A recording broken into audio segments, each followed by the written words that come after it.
Hi guys, ఇప్పుడు మీరు చూస్తున్నది క్యారెట్ పాయసం. ఒక 4 క్యారెట్లు తీసుకొని ఉడకబెట్టి మిక్సీలో పెట్టండి.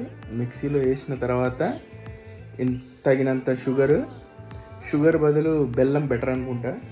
బెల్లము, పెరుగు, అవి 3 కలిపి మిక్సీ బాగా అంటే పేస్ట్ లాగా అయ్యేంత వరకు రుబ్బి తిన్నారనుకోండి, బా అద్భుతం.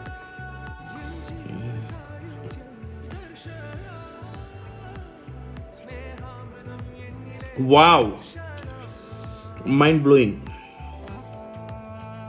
వావ్.